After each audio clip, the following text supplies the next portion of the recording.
Hey there everyone, and welcome back to the channel. Of all the one-off characters to promote, he is a really bizarre choice. Before attempting to answer this, I think it's important to look at his character, or lack of, in more depth. So, any SpongeBob fan should recognise Bubble Bass. All the way back in the first season, he had a main role in the episode Pickles, acting as a plot device and catalyst for SpongeBob's loss of confidence. So, in the episode, SpongeBob has built up a reputation for being one of the best fry cooks in Bikini Bottom. Bubble Bass comes in and challenges SpongeBob to see if he's actually any good. Bubble Bass lies and claims there are no pickles in his burger, when there is both times. SpongeBob mentally snaps and is unable to function normally. Now, ignoring Bubble Bass as a presence here, this is an excellent plot which delves into mental health. So, the two main points of contention about Bubble Bass here. First of all, he is barely in this episode, which probably sounds contradictory of stating he is the catalyst, but it's true. He probably has 3 or 4 minutes of screen time across the 11 minutes, which is interesting. It shows that the writers really nailed his purpose here to have such an impact on the audience and be this memorable. I mean, his food order is iconic. Fan or not, you know this scene when it's referenced. I'll take a double triple bossy deluxe on a raft, 4x4 animal style, extra shingles with a shimmy and a squeeze, light axle grease make it cry, burn it and let it swim. And the second point being why he did this. I would make the argument of free food, but he takes one bite and that's it. He must like eating at the Krusty Krab, so destroying the fry cook seems counterintuitive for a character like himself. Simply put, I think he's just an asshole. That's the whole point of his existence. To lie, manipulate and destroy people around him just because he can.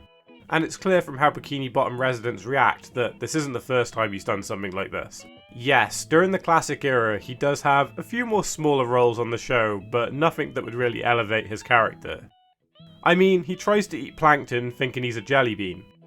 The closest to growth would be his appearance as a judge in the video game Lights Camera Pants. As it implies, he is able to hold down a job and be somewhat respected by a community who want his opinion. So, why bring this slob back? In my opinion, he served his function and served it well. To my knowledge, moving Bubble Bass is his next prominent role on the show after a large absence, and as a standalone, I would call this quite a solid episode by modern standards. Nothing over the top, but not horrendous by any stretch. Again, apart from adding some world building in the form of living in his mum's basement and being obsessed with more sort of nerdy things, this doesn't add much to his character. Yes, this episode, and by extension Bubble Bass's tab, reiterates his selfish and brooding tendencies as seen in the classic era. There really isn't anything else here. I think the closest to growth is how he fears his mother, but again, that's a push as the end of Pickles highlights he's a massive coward anyway. So let's talk about his mother a bit. According to the SpongeBob fandom page, she is known as Mama Bass, which is fine. It essentially tells you exactly who she is. First appearing in Moving Bubble Bass, she too is a very one-note character, more so than her son, I would argue. Essentially, she turns up, yells at her son, and sometimes assaults someone. Unlike her son, she poses a more physical threat and challenges adversity, rather than just running away from it. The closest bit of real character formation was her dancing with Squidward, where it's quite clear she's interested in him. Here's my prediction for a future plot. They make her and Squiddy a couple for an episode. Outside of their comfortable cliches of he's a rude, bully character, we have swamp mates, which, unlike other appearances in the series, sets Bubble Bass up as the protagonist. His mother arranges a playdate for him and Patrick, which at first would seem like a tiresome attempt to push two characters together and see what happens, but it's actually quite solid. Well, up until the cop-out ending, but we don't talk about that. Now, I can't decide if they wrote Bubble Bass to be a more likeable character as this plot went on, forming a true bond with Patrick, or if it's because modern Patrick is so unlikable and brain dead that he seems that much better by comparison. Yes, the main motivation for engaging with the swamp is to get his toy back rather than attempting to get home. But it's still a lot better than trying to replicate Pickles and failing at it. Like, for example, his second order scene, which just seems a bit desperate to me. Yes, I will have a quad patty with a sprinkling of Himalayan salt, smoked paprika, and microgreens. Give me a quad. Hold on, I'm not finished with my order. I would like my patties be cheese, but not just any cheese will do. Have you any aged Hauda? And yes, it is pronounced Hauda, not Gouda. I think the modern era depicts him better when he's teaming up with another character.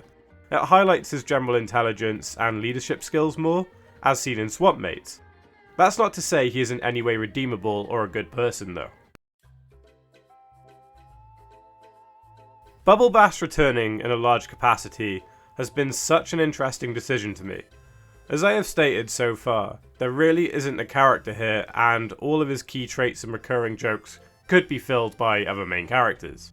The show has enough negativity and to some degree villain characters that just adding another one seems pointless. And the show is very aware of how awful Bubble Bass is. See Man SpongeBob Haters Club illustrates this. It is arguably the most mean-spirited episode with boring and predictable segments to prove that a group of characters hate SpongeBob. Bubble Bass wasn't happy that SpongeBob ruined his food order. Yeah, he's the worst. I don't think there's a definitive answer. Well, nothing I could find, but I have 2 possible points and found other opinions on a SpongeBob Reddit thread. I will link that thread in the description if you would like to check it out. So, from a plot point of view, I think the writers looked at what worked in the classic era and are trying to replicate it now to get stronger viewing figures. Pickles is a well-regarded episode. Bring back Bubble Bass, sure. Like I said, if moving Bubble Bass was a one-off, then I would have been on board with it. The issue is, over the past few years, they haven't given him a real character. He's a dick most of the time. I mean, his name is Bubble Bass, a fish that is filled with hot air, a liar and a cheat without substance. That's it. My other guess would be moving with the times. I think the writers wanted an incel character they could bash on and try to illustrate that he is bad. But why do that on a kids show? Why would SpongeBob need an incel of all shows? I don't think showing he's a bad person and knocking him down every few episodes should justify his reoccurrence on the show.